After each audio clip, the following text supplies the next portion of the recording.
আমার YouTube channel. এখানে আমার সমস্ত ক্লাসগুলো দেওয়া থাকে এবং দেখার জন্য এই ইউটিউব চ্যানেলটি সাবস্ক্রাইব করার জন্য আহ্বান জানাচ্ছি।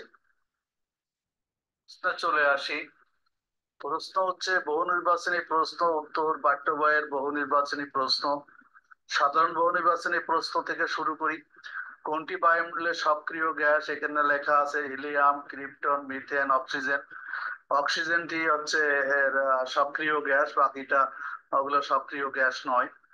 কোন দুইটি গ্যাস বায়ুমণ্ডলের 99 ভাগ স্থান দখল করে আছে? এটা হচ্ছে অক্সিজেন, এটা খ নম্বর উত্তর, অর্থাৎ নাইট্রোজেন এবং অক্সিজেন। তারপরে বায়ুমণ্ডলে বিষমণ্ডলের অবস্থান কোথায়?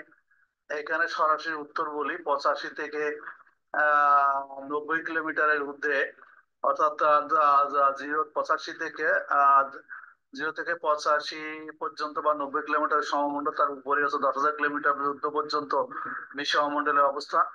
ভূপৃষ্ঠ থেকে কত কিলোমিটার পর্যন্ত বায়ুমণ্ডলকারী গ্যাসের অনুপাত প্রায় সমান থাকে এই সমমণ্ডলে, বিশেষ করে গ নম্বর উত্তর, 90 কিলোমিটার ঊর্ধ্ব পর্যন্ত।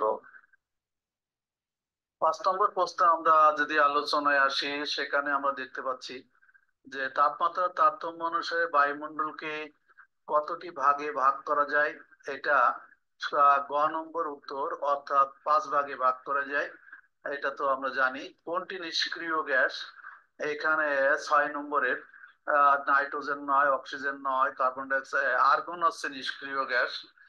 এরপরে আসো 7 নম্বরে, কোন গ্যাস অক্সিজেনকে পাতলা করে? কোন গ্যাস অক্সিজেনকে পাতলা করে? নাইট্রোজেন গ্যাস অক্সিজেনকে পাতলা করে দেয়।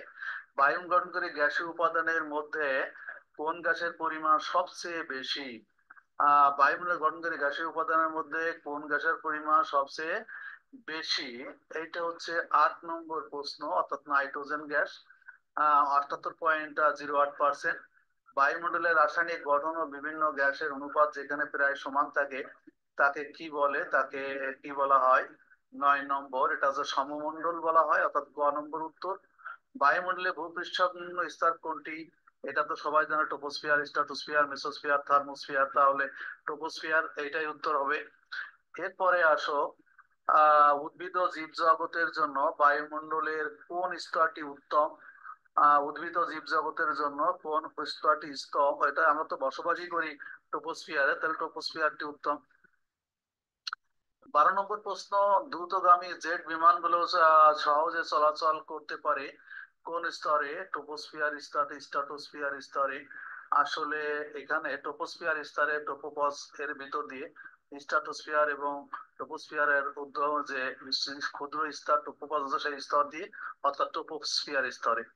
কোনটি বায়ুমণ্ডলের দ্বিতীয় স্তর? ট্রপোস্ফিয়ার, স্ট্রাটোস্ফিয়ার বায়ুমণ্ডলের দ্বিতীয় স্তর, অর্থাৎ খ নম্বর প্রশ্ন উত্তর। বায়ুমণ্ডলে কোন স্তরের কারণে সূর্যের অতি বেগুনের সরাসরি ভূপৃষ্ঠে আসতে পারে না? এটা আগেও আমরা বলেছি, সেটা হচ্ছে ক নম্বর উত্তর, ওজোন স্ফিয়ারের কারণে। স্ট্রাটোস্ফিয়ারের ঊর্ধ্বসীমাকে কত ভাগে ভাগ করা যায়? স্ট্রাটোস্ফিয়ারের ঊর্ধ্বসীমাকে 2 ভাগে ভাগ করা যায়। ওই যে স্ট্রাটোস্ফিয়ারের ভাগ করা যায়। বেতার তরঙ্গ প্রতিফলিত হয় কোন স্তরের কারণে? 16 নম্বর প্রশ্ন, যেটা আছে আইনোস্ফিয়ারের কারণে বেতার তরঙ্গ প্রতিফলিত হয়। ঝর্ণা স্তর কোনটি? ঝর্ণা স্তর একটা আছে, কোনটি? সেটা হচ্ছে এই যে 17 নম্বর, খ নম্বর উত্তর, এক্সোস্ফিয়ার। ইলেকট্রন ও প্রোটন, আয়ন গুলো বলয় আকারে অবস্থান করে কোন স্তরে? 18 নম্বর, ঘ নম্বর উত্তর, অর্থাৎ ম্যাগনেটো স্ফিয়ারে। যেখানে ইলেকট্রন প্রোটন কথা বলা আছে সেখানে ম্যাগনেটো স্ফিয়ারে। 19 নম্বরে যদি আমরা আসি, মৃত্তিকা দূষিত হয় কোন দূষক দ্বারা? এটা হচ্ছে ধূলিকণা ও ভাইরাস দ্বারা, অন্যগুলো না। নাইট্রোজেন অক্সাইডের সংকেত কি? নাইট্রোজেন অক্সাইড এন কোনটায় আছে? NO2, অর্থাৎ খ নম্বর উত্তর। আহ এমফাইসিমার প্রধান কারণ কোনটি? এমফাইসিমার প্রধান কারণ কোনটি?